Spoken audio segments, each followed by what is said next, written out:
Hello there everyone, my name is Clink and welcome to Dark Souls 2.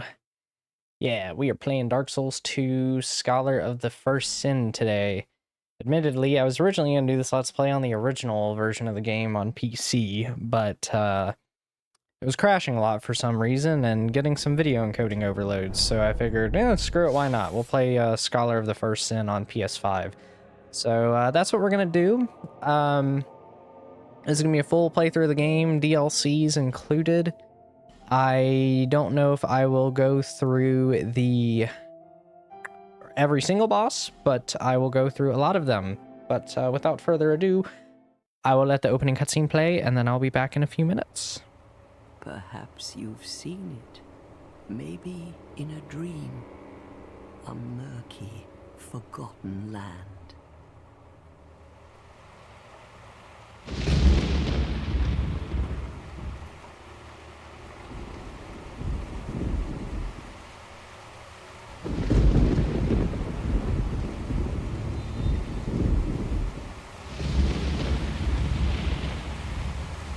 A place where souls may mend your ailing mind.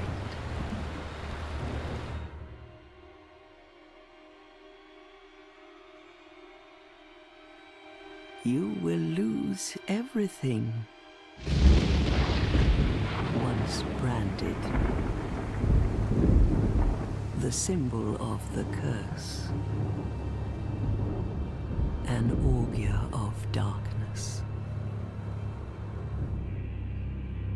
Your past, your future, your very light.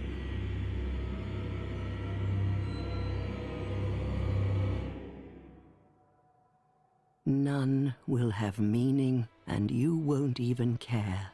By then, you'll be something other than human.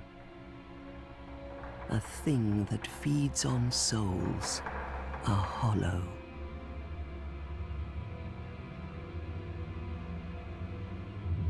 Long ago, in a walled-off land far to the north,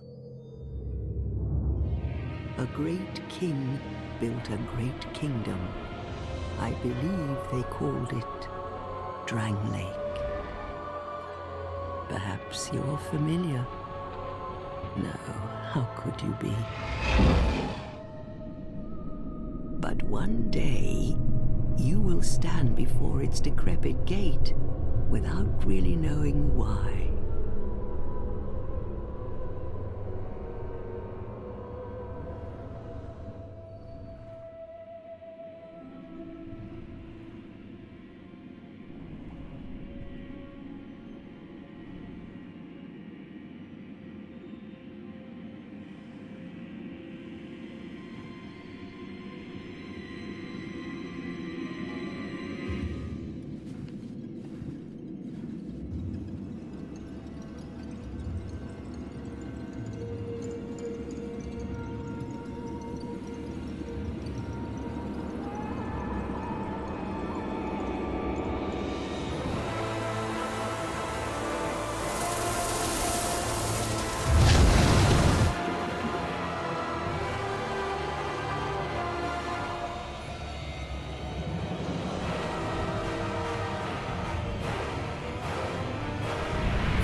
Like a moth drawn to a flame, your wings will burn in anguish, time after time.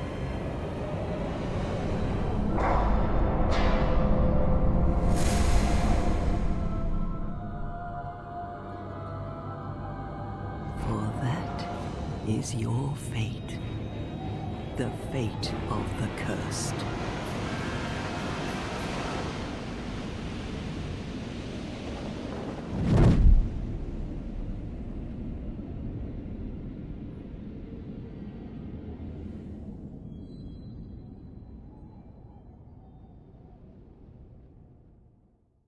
Alright, I think that's the whole Opening cutscene. I kind of forgot. I haven't seen the opening cutscene for this game very many times, admittedly. So I'm not going to sit through like every little bit of dialogue. There's a little bit at the start, but most of it's pretty optional. Because really I just want to get right into going through the game. Enjoying the levels and stuff. Because I gotta say, I actually really do like Dark Souls 2. I think this is a pretty good game overall. It's definitely the least liked Souls game, most hated. I don't know, is it really hate that people have for this game, or dislike, or do they just not like it as much as the others? I don't know. But I do really like this game. I think it's actually really good. I have some issues with it, but no game's perfect, and it's still an overall pretty enjoyable game. I do have some complaints about specifically the Scholar version. I am one of the people that I don't know, I think Scholar has its benefits. So if you don't know, Scholar of the First Sin basically alters item placements a lot. And I'm actually going to skip this cutscene because it's not that interesting. It's basically just the Firekeepers telling us that we're going to die over and over again. What class do I want?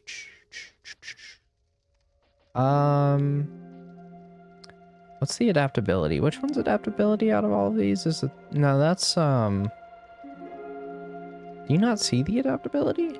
Or is it adaptability... There should be, Is the arms cross? Is that what it is? I think so. Let's do the knight's what I normally pick, but I'm going to do a dexterity build for this playthrough, so I think I'm going to go with the swordsman and the healing wares. I'm not going to customize my character at all, but yeah, this is pretty much the character creation. This is the one class that starts off with 2 weapons as well, which I'll talk about the power stancing. But yeah, when it comes to Scholar of the First Sin, basically this version of the game changed enemy and item placements a lot compared to the original. And my general TLDR of it all is I like the item placement changes. I do not like the enemies as much. I think the original release is a little better balanced around its enemy placement in comparison to this version of the game. I kind of consider Scholar of the First Sin to be the master quest to Dark Souls 2, kind of like Master Quest is for Ocarina of Time. But yeah, this is things betwixt the tutorial area. There's not a lot we can do here at the moment, I think. I remember this version of the game blocking off quite a few paths with, what are they called? The statues. Ooh, sorry. I'm going to go through a little bit of the tutorial. There's not really much reason to go through it. There's these little signs that kind of tell you where, or, you know, what the controls are. You can go around and fight the enemies, get a couple extra souls and items if you wish. But the tutorial of this game doesn't actually have a boss fight, which is very strange. Like most of the other Souls games do. But... you know, it works as a tutorial. Like, you'll get through fine, maybe. But this game is definitely very brutal at the very start in comparison to some other Souls games, I would say. But part of those changes are just Scholar. And where am I going? I'm going over here, I think. But yeah, it has been a couple of years since I fully played through this game. I think since 2022 was last time I played it, because I played the original version like twice. But I played a lot of Dark Souls 2 that year because before Elden Ring came out, I sat down and finished the Platinum Trophy for this game on the PS4. So there we go. Well, I guess I was still playing on the PS5, but you know what I mean. This is still the PS4 version of the game. But this is definitely probably the best way to play the game on consoles. just because the vanilla release on PS3 and 360, I've always had a lot of screen tearing issues with it, at least on the 360.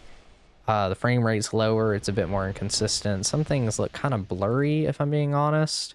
You got to jump here, which, man, Dark Souls 2's jump is weird. This game's got some weird physics that take a little bit to get used to compared to the other games, honestly.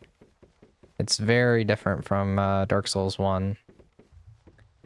But yeah, my main goal today is just get through the tutorial and all the intro stuff so that we can hopefully be in full swing in part 2 with the game's first main area, which is why I'm kind of just flying through a lot of stuff. But if you've seen Dark Souls 1, you know a lot of the things here, whether you've just seen or played it. No, I didn't kick down that ladder earlier. It doesn't really matter, though. I'm not going to need to go back up there. Okay, so that path is blocked off in this version. That is not blocked off in the original. I don't remember all of the changes. I don't know this game that well to where I know every minute difference. So some things I'm going to have to go back for to pick up later on in the game that I'll probably miss, like the Estus shards, which we'll talk about those here in a bit. But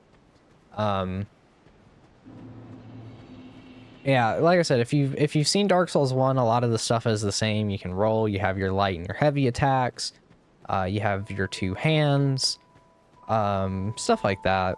The main thing to point out is you'll notice the life gems here, and that's what I picked as my starting gift, was more healing wares.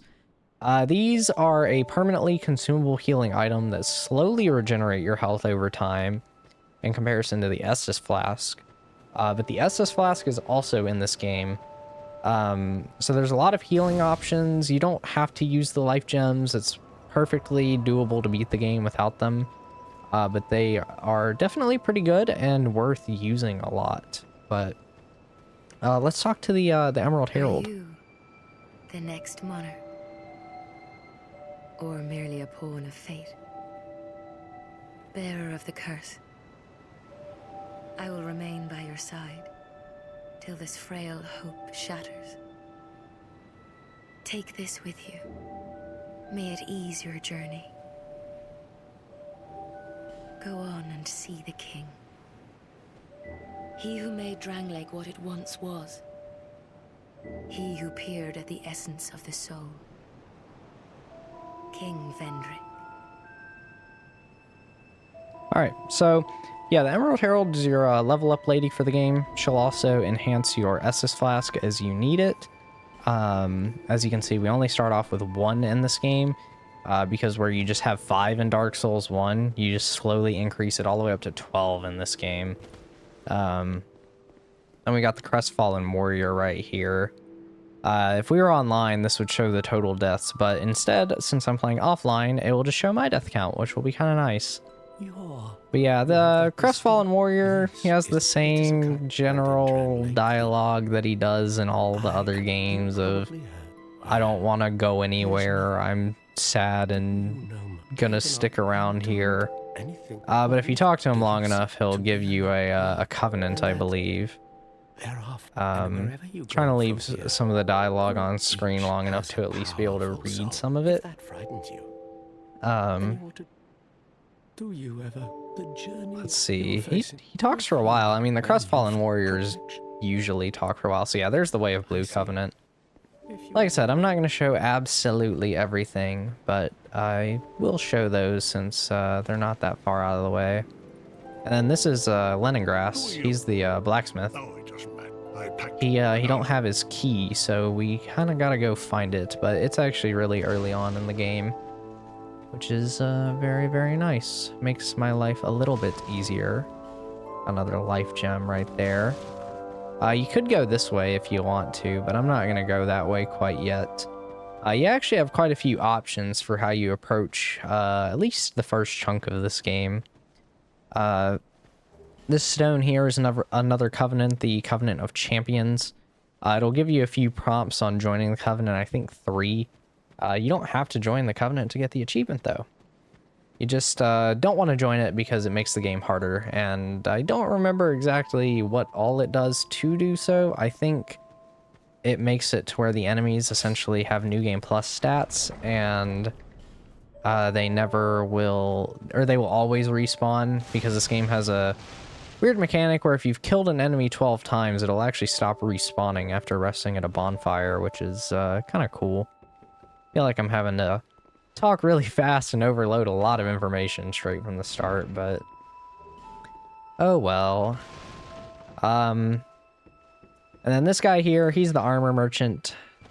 He'll sell you various boss armors and stuff throughout the game. But if you kill him, you can actually get his armor, which will you will gain more souls from defeating enemies, which is really good. But I'm not really going to mess with that quite yet. I will save that for another day. And by that, I mean, I'm actually not going to get that armor. I don't want to kill the NPCs. So, but if you really want more souls, you can do that. Yeah, we'll head on over to first area, I guess. Oh, wait. I knocked down that rock in the well. I didn't even, like, bring that up at all.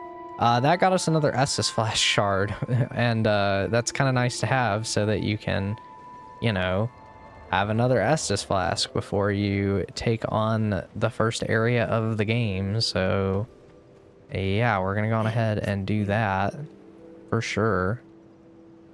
There we go. However, So we'll upgrade our Estus Flask.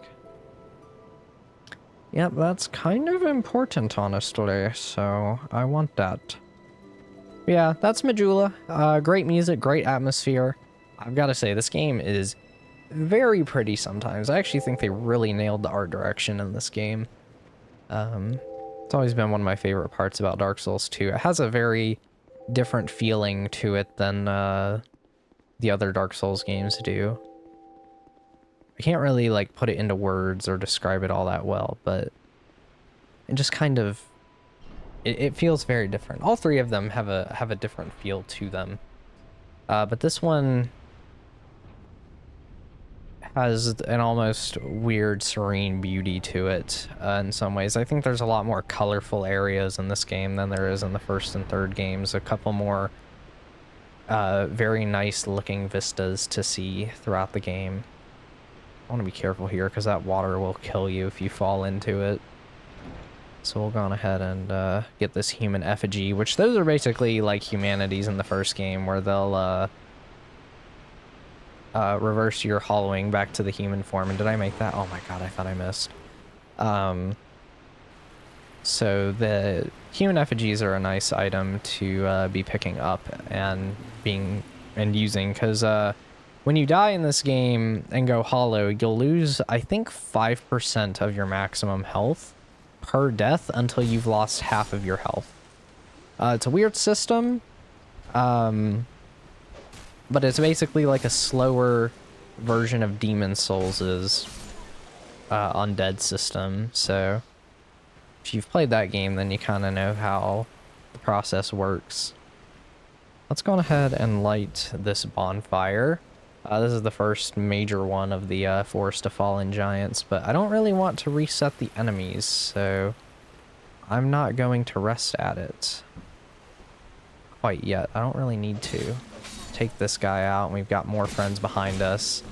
Yeah, that's the main thing that you're going to want to watch out for in Dark Souls 2, is there's a lot of enemies in this game. Lots of gank fights. It's very easy to get overwhelmed sometimes, but it is very much possible to fight them in smaller groups, bait them out one-on-one, run in for one hit and get out. The life gem system really helps with that. It allows you to make more mistakes than you were able to in Dark Souls 1. And I want to be very, very careful here. There's a lot of enemies in this area. They're all lying on the ground and sitting in the grass. And if you just wander around all willy-nilly, they're all gonna get up and start attacking you, and you're just gonna be screwed. So I would highly, highly recommend just wandering around, taking them out one at a time. There we go. I'm probably about to get hit by a firebomb here. I'm not careful. There we go. Okay. We'll take this guy out. Shouldn't be too many more, I don't think. Ah! Oh, hello. I'm gonna take this guy out. Excuse me, sir. And you might have noticed I got hit there when it looked like I rolled. We're gonna talk about adaptability now. So adaptability in this game is a stat. It's a new stat in this game, and it affects your agility stat in particular. And your agility basically determines how many iframes you have, which is a kind of crazy idea, honestly. But yeah, you start out with very few iframes in this game, and you'll want to get this adaptability stat up to like 33 or something to have the same iframes you did in Dark Souls 1. I think tying iframes to a stat is an idea that should have never even left the mouth of the person that came up with the idea, but it's a thing in this game, and honestly, it's not the end-all be-all thing, because in this game, you're going to end up at a much higher level than you would in Dark Souls 1 or 3, and pumping 30 levels into adaptability doesn't even change that. So my general advice is at the start of the game, just pump adaptability up to around 30, maybe put it up to 35. That's what I like going to, but you might not want to do that right at the start of the game. And then you're fine, you never have to touch it again, and you can just level up normally after that. Because trust me, we'll get 30 levels a lot faster than you might think. But it's still a stupid stat that I don't like, even if you don't have to deal with it for too terribly long. But I think this will actually be a decent spot for me to end this first episode. Getting slaughtered by this dude. Holy crap. Okay. I missed that attack. Okay, let's just heal. But if this is the last guy, then I'm gonna go on ahead and end it here, and I'll see you guys next time for part 2, where we'll just kind of continue making our way through the Forest of Fallen Giants. So I'll see you then. Bye bye.